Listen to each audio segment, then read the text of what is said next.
Hello বন্ধুরা, আমি ফারিয়া আহমেদ প্রীতি। আমি বাংলাদেশের একজন মেয়ে। আজকে আমি তোমাদের একটা গল্প শোনাবো। সেটা আমার দেবরকে নিয়ে। আমার স্বামী বিদেশ থাকতো, আমি আমার শ্বশুরবাড়িতে থাকতাম। আমার একটি দেবর ছিল, দেখতে অনেক সুন্দর এবং কিউট চেহারা ছিল। বিয়ের পর থেকে আমার দেবর আমাকে অনেক সম্মান করত, আমার সাথে সব সময় হাসি খুশি মুখে কথা বলতো। আমার স্বামী বিদেশ যাবার পর একদিন আমার দেবর, বন্ধুরা বাকিটা গল্পেই বলছি, বেশ কিছুদিন আগে আমার স্বামী আরিয়ানের সাথে পারিবারিকভাবে আমার বিয়ে হয়। আরিয়ান ছিলেন শান্ত, ভদ্র আর আমাকে খুব যত্ন করতেন। আমিও তাকে মন থেকে ভালোবাসতাম। আমাদের সংসার ছিল ছোট্ট কিন্তু সুখে ভরা। প্রতিদিন সকালে আরিয়ান আমার জন্য চা বানাতেন আর আমি তার জন্য তার পছন্দের নাস্তা তৈরি করতাম। আমরা একসঙ্গে হাসতাম, গল্প করতাম আর ভবিষ্যতে স্বপ্ন দেখতাম। আমাদের বিয়ের প্রথম বছরটা ছিল যেন একটা সুন্দর গল্প। আরিয়ানের সাথে আমার প্রতিটি মুহূর্ত ছিল আনন্দে ভরা। আমরা একসঙ্গে বাজারে যেতাম, বন্ধুদের সাথে আড্ডা দিতাম আর কখনো কখনো শহরের বাইরে ছোট্ট ট্রিপে বেরিয়ে পড়তাম। আরিয়ানের একটা স্বপ্ন ছিল, একদিন আমাদের নিজেদের একটা ছোট্ট বাড়ি হবে, যেখানে আমরা আমাদের সুখের সংসার গড়ে তুলব। আমি তার স্বপ্নে বিশ্বাস করতাম, তার হাত ধরে সেই স্বপ্নের পথে হাঁটতাম। কিন্তু জীবন তো সবসময় একইভাবে চলে না। বিয়ের 1.5 বছর পর আরিয়ানের কাছে একটা বড় সুযোগ এলো। বিদেশে একটা নামকরা কোম্পানিতে তাকে 5 বছরের জন্য চাকরির প্রস্তাব দেওয়া হলো। বেতন ছিল খুব ভালো আর এই চাকরি আমাদের ভবিষ্যতের জন্য অনেক কিছু বদলে দিতে পারত। আমি আরিয়ানকে বললাম, তুমি যাও, এটা তোমার স্বপ্ন পূরণের পথ, আমি এখানে ঠিক আছি। আরিয়ান প্রথমে রাজি ছিলেন না, কিন্তু আমার বোঝানোর পর তিনি রাজি হলেন। আরিয়ান বিদেশে চলে যাওয়ার আগের রাতে আমরা অনেকক্ষণ গল্প করলাম। তিনি আমার হাত ধরে বললেন, প্রীতি, আমি ফিরে এসে তোমার সাথে আরও সুন্দর জীবন গড়ব। তুমি আমার জন্য অপেক্ষা করবে না? আমি হেসে বললাম, তুমি সবসময় আমার মনে থাকবে। সেই রাতে আমরা একে অপরের সাথে অনেক কথা বললাম, অনেক স্বপ্নের কথা শেয়ার করলাম। পরদিন সকালে আরিয়ান বিমানবন্দরের উদ্দেশ্যে রওনা দিলেন। আমি তাকে বিদায় জানাতে গিয়েছিলাম আর চোখের জলে তাকে ছেড়ে এলাম। আরিয়ান চলে যাবার পর আমার জীবনটা একটু একটু করে বদলে যেতে লাগলো।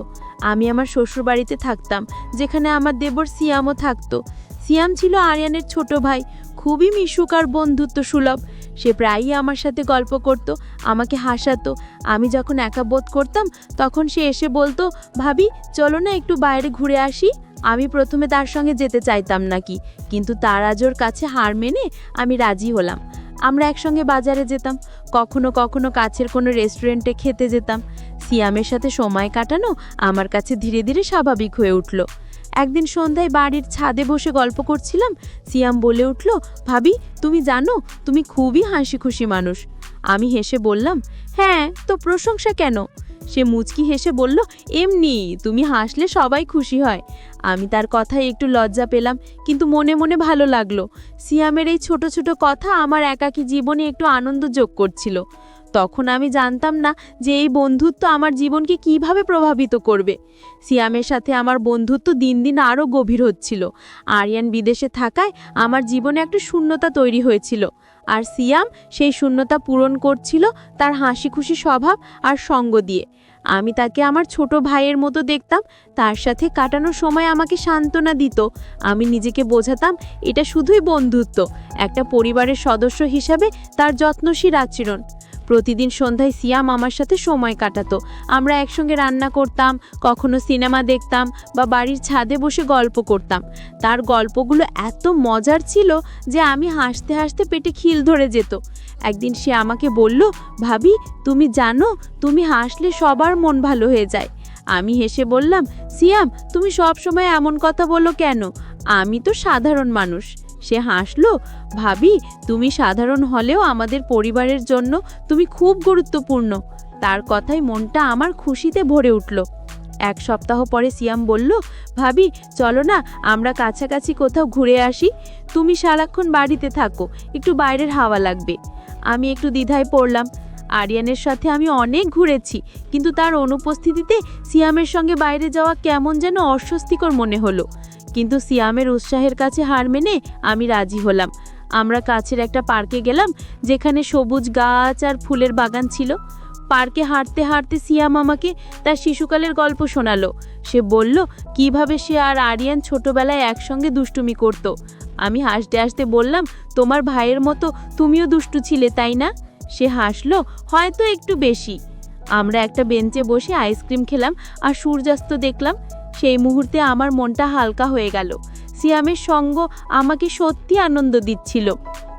আরিয়ানের সাথে আমার ফোনে নিয়মিত কথা হতো, তবে তিনি তার কাজে ব্যস্ত থাকায় আমাদের কথা বলার সময় কমে গেছিল। আমি তাকে দিনের কথা বলতাম, কিন্তু সিয়ামের সাথে কাটানো সময়ের কথা বেশি উল্লেখ করতাম না। এগুলো আমার কাছে পরিবারের সাধারণ মুহূর্ত মনে হতো। একদিন আরিয়ান ফোনে বললেন, প্রীতি, তুমি একটু চুপচাপ মনে হচ্ছে, কিছু হয়েছে? আমি দ্রুত বললাম, না না, আমি ঠিক আছি, শুধু একটু ক্লান্ত। আমি চাইতাম আরিয়ানের সাথে আমার সম্পর্ক আগের মতোই থাকুক। এক সন্ধ্যায় সিয়াম আমাকে বলল, ভাবি, চলো আমরা একটু পুরনো বাংলা সিনেমা দেখি।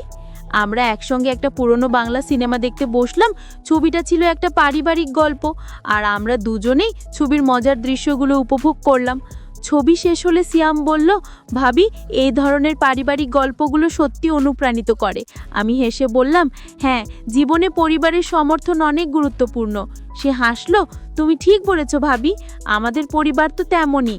তার কথায় মনটা আমার খুশিতে ভরে উঠল। সাগরকন্যা থেকে ফিরে আসার পর আমার মনটা একটু হালকা হয়েছিল। সিয়ামের সাথে কাটানো সেই দিনগুলো আমার জন্য একটা সুন্দর স্মৃতি হয়ে রইল। সমুদ্রের ঢেউ, আমাদের হাসি আর পরিবারের সাথে কাটানোর সময় এসব আমাকে নতুন করে উৎসাহ দিয়েছিল। আমি নিজেকে বোঝাতাম যে সিয়াম আমার পরিবারের একজন, আমার ছোট ভাইয়ের মতো, আর তার সঙ্গ আমাকে এই একাকী সময় সাহস দিচ্ছে। বাড়ি ফিরে এসে আমরা আমাদের স্বাভাবিক রুটিনে ফিরে গেলাম।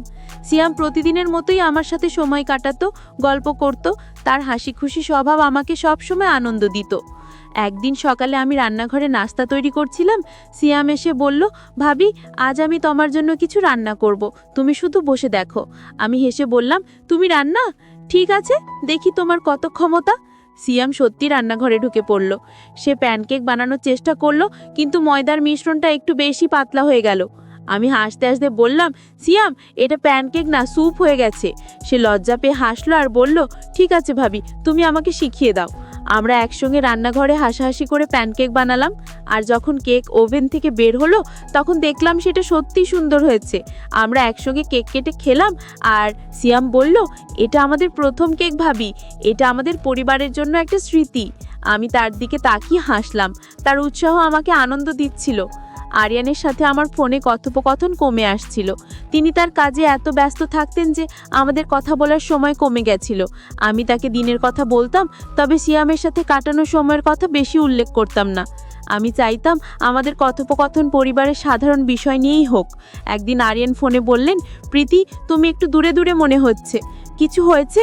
আমি দ্রুত বললাম, না না, আমি ঠিক আছি, শুধু একটু ক্লান্ত। আমি চাইতাম আরিয়ানের সাথে আমার সম্পর্ক আগের মধ্যেই থাকুক। এক সন্ধ্যায় সিয়াম আমাকে বলল, ভাবি, চলো আমরা একটা পুরনো বাংলা সিনেমা দেখি। আমরা একসঙ্গে একটা পুরনো বাংলা সিনেমা দেখতে বসলাম।